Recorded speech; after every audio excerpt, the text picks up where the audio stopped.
What's up, guys? The Comics Kid 2099 here. Welcome to day 13 of my 365-day graphic novel review challenge. Yesterday, I talked about a Star Wars What If story, and today I'm going to be talking about another one from that series, Star Wars Infinities, The Empire Strikes Back. Like I said in yesterday's video, this was a trilogy of stories. They're not really connected in terms of plot. In each Infinities book, we get to see an alternate version of one of the original trilogy movies. So in this case, slight spoilers here, but like I said yesterday, it's going to be really hard for me to talk about this book without explaining what makes it an alternate reality from the Star Wars movies. So in this book, when Luke is out in the middle of Hoth, and then he gets attacked by the Wampa, Han Solo goes out to look for him like he did in the movie, but in this version of the story, Han Solo's Tauntaun died. So Luke Skywalker dies of hypothermia or whatever out in the middle of Hoth. And then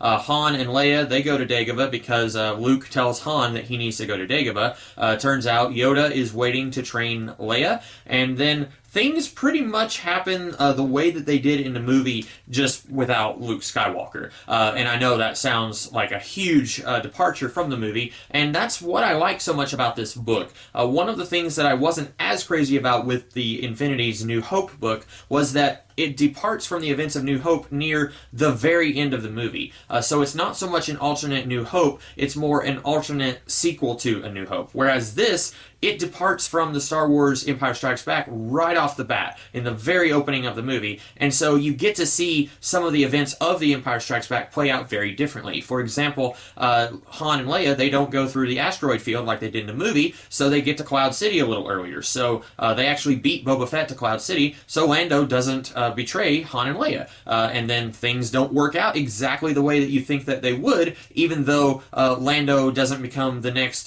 Judas Iscariot like he did in the movies.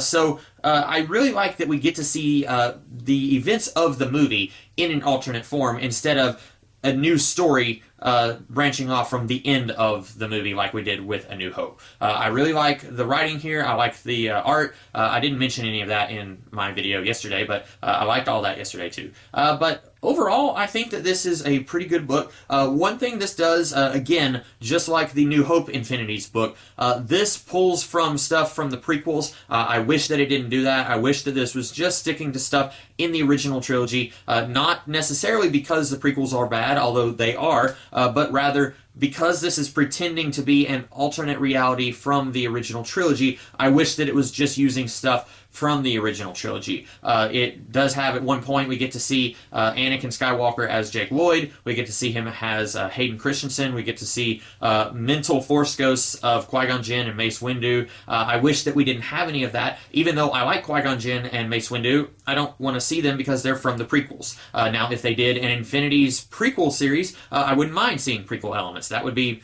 something you would expect to see. But then I really like, and also there's another character, Uncle Vinny, who I vaguely recall seeing from the Star Wars anthology series. I think it was Star Wars Tales, which I haven't read since I was in high school. I vaguely recall seeing Uncle Vinny there. He looks like Satan. Maybe I'm thinking of a different character. Like I said, it's been over 10 years, but I don't want your expanded universe characters showing up in my original trilogy story. Even though technically the Infinity stuff is part of the expanded universe, sort of, I'm still looking at it as an alternative to the original trilogy, so I don't want to see some dude from the expanded universe show up in this original trilogy story. But overall, I really did like this. I liked it better than the New Hope story, and I like the New Hope story quite a bit.